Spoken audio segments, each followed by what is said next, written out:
जय लहूजी छत्रपती शिवाजी महाराज की जय भीम उषाताईला न्याय उषाताईला न्याय आरोपीला फाशी आरोपीला फाशी आरोपीला फाशी उषाताईला न्याय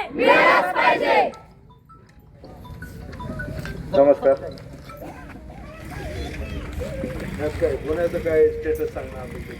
हो साहेब, तुम्ही काय केलंय 12 तारखेला जे पत्र दिलंय तो लायसनधारक व्यक्ती हा आहे ऐका त्याला आरोपी केलंय, पण त्याला अटक केली की नाही त्या पत्रात उल्लेख नाही ऐका थांबा. ते सांगा. ह्याच्यामध्ये गुन्हा घडल्यानंतर जे आपल्याला प्रत्यक्षदर्शी साक्षीदार फिर्यादी मिळाले त्याच्यावरून आपण तो आरोपी निष्पन्न केलेला आहे. त्याला तात्काळ अटक केलेली आहे. त्याने काही गोष्टी या सांगू शकत नाही आम्ही तपासामधल्या, पण ज्या सांगण्यासारख्या आहेत ते मी नक्कीच इथं व्यक्त करतो. वेपनही त्यामध्ये रिकवर केले. त्यामध्ये जे सायंटिफिक पुरावे आपल्याला पाहिजेत त्यासाठी आपण मुंबई कलिना या ठिकाणी न्यायवैज्ञानिक प्रयोगशाळा आहे तिथंही ते पाठवलेलं आहे सॅम्पल. काही सोलापूरला पाठवलेलं आहे. त्यानंतर ते वेपन कोणाच्या नावावर याची माहिती प्राप्त केली आपण. ती वेपन आरोपीच्या वडिलाच्या नावावर आहे. त्या व्यक्तीलाही आपण ह्या गुन्ह्यामध्ये आरोपी केलेला आहे. अटक नाही केलेली अजून, पण आरोपी केलेला आहे.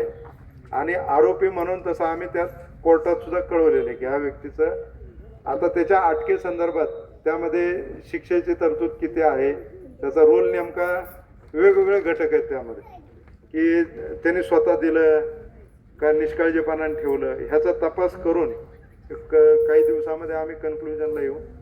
आणि नेमकं ही कशामुळे कृत्य घडले, अजून याच्या मागं काही गोष्टी आहेत, त्या सगळ्याचा बारीक तपास करून आपण त्याप्रमाणे चर्चा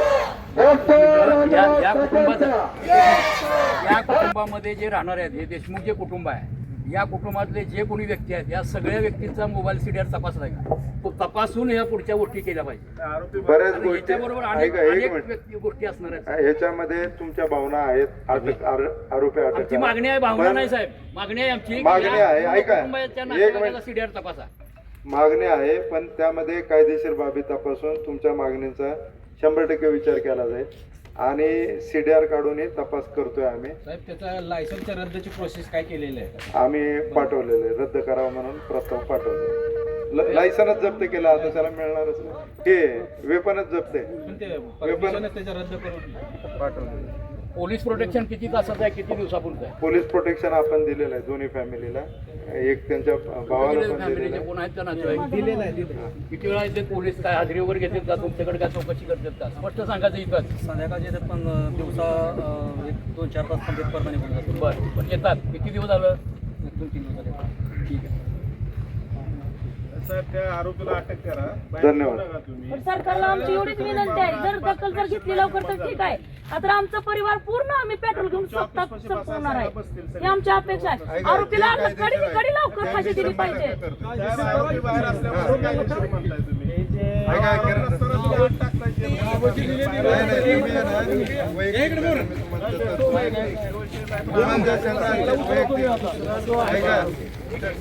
आमच्या या समाजाच्या भावना अशा आहेत की हा तपास पूर्णपणे जलदगती न्यायालयाकडे गेला पाहिजे. ह्याच्याबद्दल निवेदन आम्हाला मिळालेलं आहे. त्याबद्दल ज्युडिशरी डिपार्टमेंटकडे आम्ही तो त्याप्रमाणे पत्रव्यवहार केलेला आहे. ठीक आहे. जलदगती न्यायालय किंवा विशेष सरकारी वकील ह्या गोष्टींची पूर्तता व्हावी म्हणून आम्ही पण फॉलोअप घेतोय ज्या विभागाकडे निगडीत गोष्टी. राज्य शासनाकडून सरकारी वकिलाची नेमणूक झाली पाहिजे असं आमचं म्हणणं आहे. हा ना, मी राज्य शासनाचे जे डिपार्टमेंट आहे तिथं आम्ही दोन गोष्टी साहेब. एक तर पहिली गोष्ट, त्याच्या वडिलांना 6 आरोपी केले. आमचं म्हणणं आहे की जर त्याला अटक करून तपास केला तर चांगले राहील, आणि दुसरं बाहेर ठेवला तर त्याला VIP ट्रीटमेंट राहील. ही सरळ मेसेज. ऐका, तुमची जी मागणी आहे त्याबाबत कायदेशीर बाबींचा अभ्यास करून कारवाई केली जाईल. तपास अजून पूर्ण नाही ना झाला. तपास त्याला अटक करून करता येतो. दुसरं त्याच्यावर तर त्याला तडीपारीचा प्रस्ताव करता त्याच्याबद्दल बी आम्ही बघतो. हा जो तपास आहे तो तपास तुम्हीच करताय का तुमचे कोणते अधिकारी करताय? अट्रॉसिटी ऍक्ट DYSP कडे. हो, तुम्ही करताय याच्यात. त्यामुळे आमची विनंती आहे तुम्हाला, यामध्ये जे काही पंच असतील ते सरकारी घ्यावे आणि जे काही साक्षीदार आहेत ते एकदम तुम्ही तुमच्या तपासाप्रमाणे 2 पंचनामे केलेले आहेत. वेपन रिकव्हरी, घटनास्थळ आणि आरोपी अटक तिन्ही ठिकाणी आपण सरकारी पंच वापरले. 1000 रुपये. साहेब आमची ऐका, ह्याच्यामध्ये 3 थांबा जरा, 3 प्रत्यक्ष साक्षीदार आहेत. प्रत्यक्षदर्शी 3 लोक आहेत प्रत्यक्षदर्शी साक्षीदार, त्यांचे स्टेटमेंट ह्याच्यामध्ये खूप महत्वाचे आहेत. त्या अनुषंगाने तपास चालू आहे.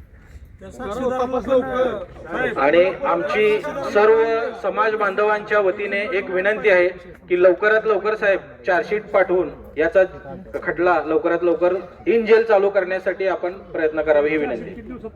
तुमच्या सर्व मागण्या याचा माझ्यापर्यंत पोहोचलेल्या आहेत. तुमच्या सगळ्या मागण्यांप्रमाणे ज्या कायदेशीर बाबी आहेत त्याप्रमाणे लवकरात लवकर कारवाई केली जाईल. धन्यवाद. मी काय म्हणते, साहेब, झाले किती एक दिवस? मिनिट, फाळके साहेब. पण कसं तुम्ही एवढा विचार करणार हा जो गुन्हे आहे, या खुनी व्यक्तीवरती याच्यापूर्वी पण काय गुन्हे आहेत, हे गुन्हे आपण न्यायालयाला निदर्शनास आणून द्यावे की जेणेकरून ही प्रवृत्ती कशी बळावत गेलेली आहे आणि या प्रवृत्तीला पाठीशी घालणारं पोलीस प्रशासनातील कोण अधिकारी आहेत का राजकीय अधिकारी आहेत हे सगळं त्या न्यायालयाच्या समोर आणावं ही एक आमची मागणी आहे.